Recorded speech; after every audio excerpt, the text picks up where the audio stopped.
This is another iRaw podcast.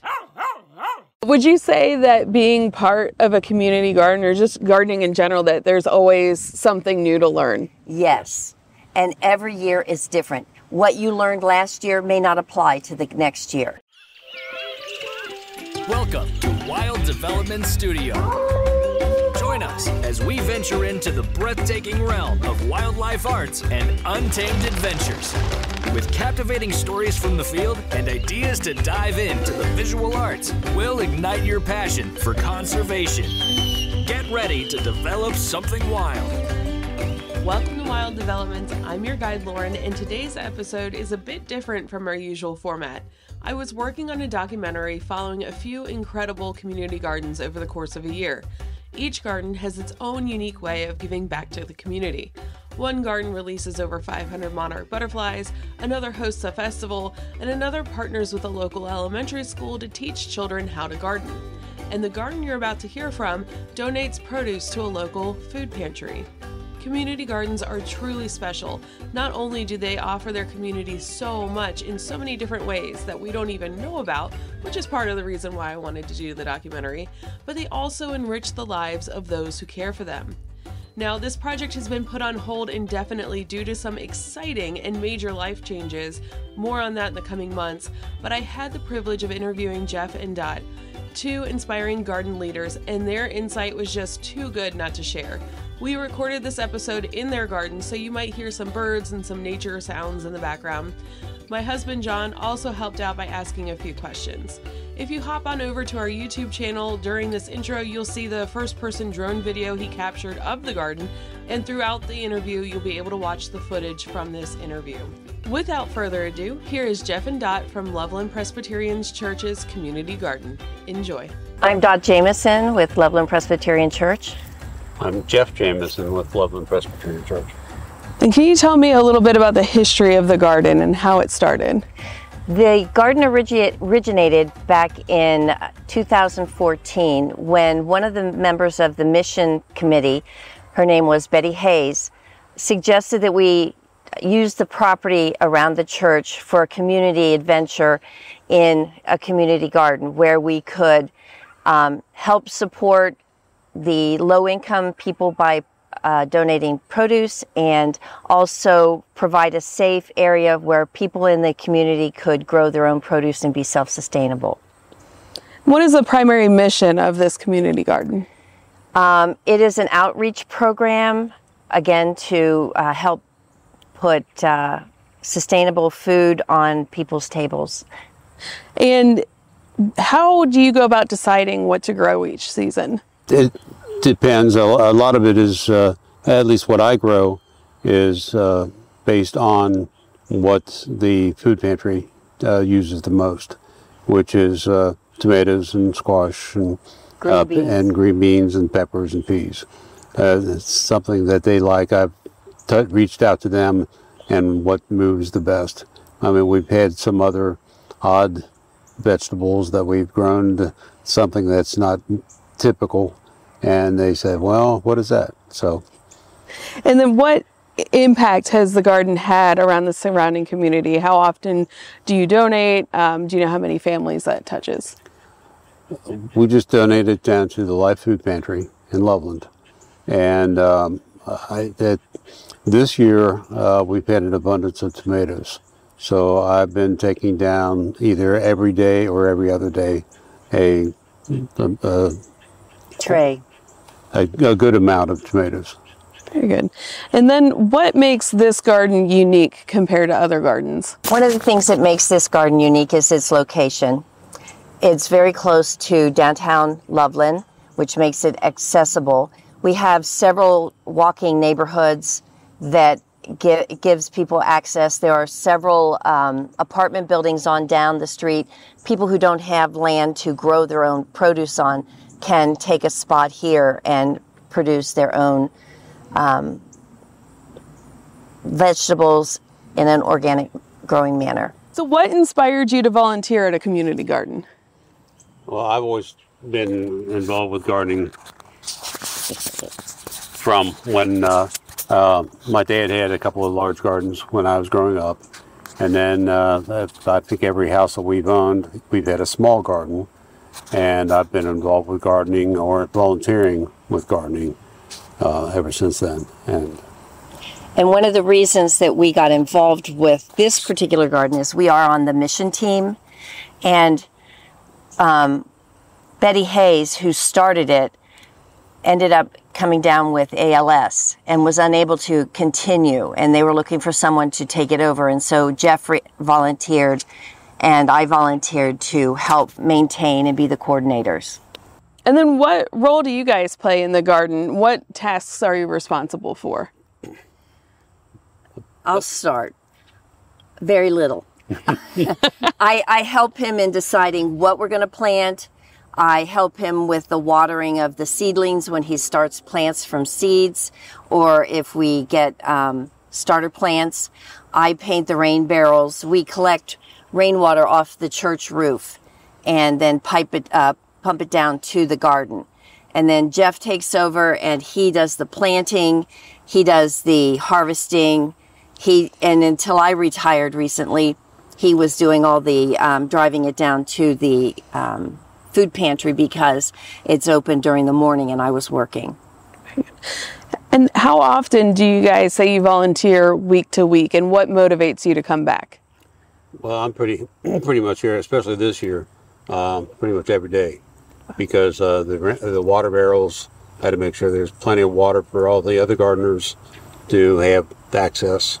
And for a while there, I was picking produce pretty much every day to take home, and also to take down to the food pantry. And we created a memorial garden next to the community garden as a memorial to Betty Hayes, and it's the pollinator garden for the vegetable garden. So I do help plant that. I'm not too good on the maintenance of it, but I will get better. We also grow produce that we like too. It's very important that you use the produce that you that you grow.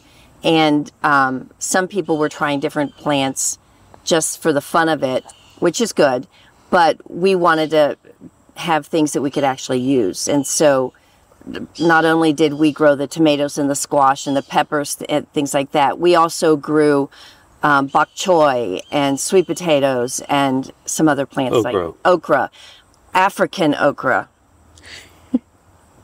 It's huge. It is. And then, have you guys noticed that you've developed any new skills or knowledge since since you've been working at the garden? We've learned a lot about companion planting, and we're practicing succession planting, where as one crop is going down, you're planting the next crop to get it ready so that you have continuous harvest. And that's something that we're learning how to do. We've also learned a lot about pest control. One year we had trouble with squirrels that jumped the fence and ate the tomatoes. This year we had rabbits that ate through the fence, and we had to do some maintenance. And so it's been, each year is different, but we're learning each time. And we also take classes down at Civic Garden Center because we're partnered with them. And that helps with our education that we share with the other gardeners. And what do you enjoy most about being part of this community garden? The interacting between the gardeners and passing on tips that we learn, like she was saying, it's from the Civic Garden Center, either through email or hands-on. So. And also being out in nature. It's very calming and very good for your mental health to be out in a garden. And you're hearing the birds and you're seeing the butterflies and the different other things that are out. And it's really calming. What has been the most significant success this garden has experienced? This year, the abundance of the tomatoes. And zucchinis. And zucchinis. We planted, like we were saying, with the succession planting. Well, I planted one area of tomatoes in one bed. I planted maybe about 2-3 weeks later another bed of tomatoes, and maybe a month later after that I planted another bed. So I was constantly having tomatoes. Wow. Producing. Do you have any memorable moments that represent success for this garden besides the tomatoes? Like, do you have any, how do we want to change this question? Maybe as far as community or, Especially impactful. Yeah, impactful moment. Well, we've had people from as far away as like half a mile away that have come into the garden to observe what we're doing so that they could take that information back to their place. We've had one man who used to be in our garden who Drew lived about 2 miles away, and he would run here every day to water his garden and pick produce and then run home. He was a runner. So that was interesting, and it gave us another, element to consider. And then also when the same person, he grew a lot of the seedlings, and the one year he said, "Can you use some of the tomatoes and stuff like that?" And he donated a lot of tomato plants, even though he wasn't still gardening here. Wow. Have you had any unexpected positive outcomes from the garden? The interactions that we've had with the new members, we have a Japanese family and a family from Bulgaria right now that are working in the garden, and it's interesting to see what they grow and to share seeds and even the produce itself to see how it differs from what we're used to. What kind of impact do you think the garden has on the volunteers? They enjoy having a place, I don't know if it's an impact or not, but they enjoy having a place that is protected and available, that they can grow fresh organic produce. Mm-hmm. They don't have to worry about the pesticides, they don't have to worry about deer, they don't have to worry about the rabbits, or they don't have to worry about the neighbor's shade tree. Mm-hmm. So they can have more sun in a garden that we have. Very good. So what kind of challenges have you faced in maintaining the garden? Well, this year, the drought. Because, according to the weather forecasters, this has been one of the worst summers of drought in this area. The other one early on, which we took care of, was the pests, particularly the rabbits. Yes, it was interesting how the gardeners came together when we discovered that we had rabbit issues. They came, they helped put the extra fencing around the garden. Then they realized that they had trapped 2 rabbits inside the garden. And so they all came together and they brought their kids and they were able to catch the rabbits and release them out in the wild outside of the garden. So that was kind of like a community building exercise as well. Fun. Have you guys struggled with community involvement or maintaining the interest of the volunteers at the garden? This year with the drought, people are losing interest at the end of the season of coming in and harvesting and maintaining. And I think a lot of it has to do with we have more families that have small children, so they're involved in other activities, so time management is more difficult. Plus the record heat. I mean, it being 95 degrees, like I said, a lot of people would either come in the morning or the evening.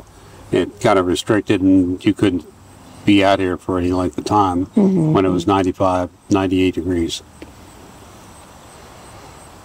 What lessons have you learned that might help other community gardens? We've learned that we need to be mindful of the space that we have for planting, that we've overplanted, which makes harvesting and pest problems and disease problems more prevalent. If you have the plants out farther apart, you don't have the mold and the mildew buildup, and so that would make it easier for our harvest, and we wouldn't be overwhelmed. So I think next year maybe we will suggest putting in a plant by, square foot gardening, where they suggest that you plant 2 tomato plants in this amount of space rather than the 12 that we planted in a 4x10 bed. Would you say that being part of a community garden, or just gardening in general, that there's always something new to learn? Yes, and every year is different. what you learned last year may not apply to the next year. You may have a whole different type of issue going on. Well, early on in April, I planted some lettuce and radishes, and we had a spike in temperature in April. It was for a week or so, it was at 85 degrees. And It all bolted. It all bolted or grew real fast and then tried to go to seed because, it wasn't used to those temperatures. Usually those are cool weather crops. And 85 degrees is not cool weather for April.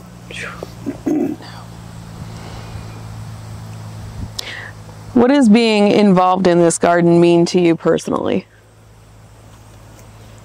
It gives us an opportunity. It feels good when you're able to give back to a community and to help people in need. And I feel by planting extra beds that are strictly for produce to donate to the Life Food Pantry, it really benefits them, and it makes me feel good. It makes him feel good. And our sharing of what we've learned from previous years to new beginners, people who've never gardened before, is very helpful. Do you think that community gardens are essential for society? Yes.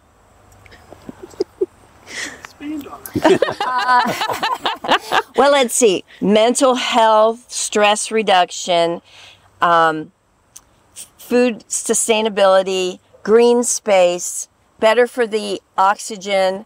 I think I covered a lot of it. and a place that people can grow food, that they know where the food is coming from. And just the community part, talking with the different people as you are working on the field or your plot is wonderful. Communication. Yep. What message would you like to share with others considering getting involved with community gardens? Time management, plan ahead, only grow what you like to eat. Try maybe a few new things, but for the most part, grow what you like. We had one guy grow pumpkins and squash, and his family doesn't like those. But he was prolific. And what else? What about somebody that just wants to come in, they've never gardened before, and they want to help out? What message would you have for them? Come on. You are welcome. All volunteers are welcome. We have one bed in the back that they grew dahlias. It was wonderful to see the flowers. As you can see, one bed is full of sunflower seeds or sunflowers. So, you can grow whatever you want in your plot. I don't know how to phrase this, but someone who's intimidated because everything they grow at home dies. That's why the community garden works, because you're working as a community. We can answer questions that you may have of what didn't work for you and why. And if we don't know, we have resources with Civic Garden Center. Civic Garden Center is they sponsor these community gardens. And they offer free classes for members of the community garden to go to their facility and learn, to visit other community gardens in the community within the Cincinnati, Northern Kentucky, and Indiana border. And you get to see what works in your area and what doesn't. Also, we try to work with people who have never gardened before to try to make it simple. There's certain vegetables that produce right away. Like you can put radishes in, and a week later they're starting to sprout. And then 2-3 weeks later, you start to pull the radishes. But it's just something that you see that's coming up. We had a family a couple of years ago that had 2 kids, and the one, they just enjoyed every time they came. The garden looked different. Stuff was coming out of the ground. So that's a joy to see that the kids, and they learn where their food comes from. Mm-hmm. It doesn't come from the grocery store. Perfect. Well, Does the kids growing their own food make them more likely to eat it? Ooh, that's a good one. I can't promise that, but it's more likely. We have a preschool here, Tender Years, and last year they said, well, this year they're going to take a tour of the garden too. Just they're learning about gardens and plants and stuff. But last year I had some carrots that were maturing, and they were the mini carrots, And I said, well, go ahead. I said, you can go ahead and pull carrots. So I don't know how many, I think they had 10 or 11 kids, and they all pulled carrots, and they cleaned them, and they ate them for a snack. So maybe. That's a good question. And until next time, get outside and see what develops. Thanks for joining Wild Development Studio. We hope this exploration into the world of wildlife arts and adventure has sparked a desire to get outside and connect with something wild. If you have an adventure that's awe-inspiring, don't hesitate to share. Click the link in the description to submit your story to have it featured on our show or be a guest. Until next time, keep connecting to the wild and see what develops.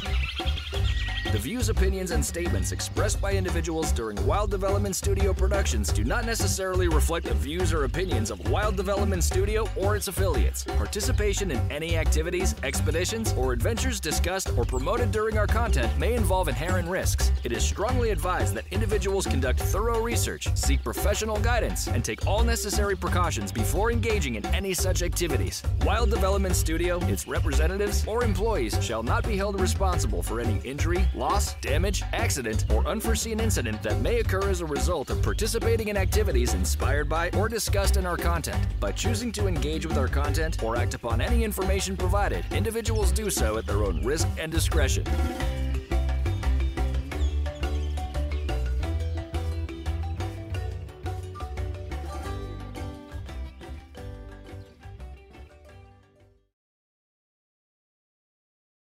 For more great iRaw podcasts, visit irawpod.com. That's IROARPOD.com.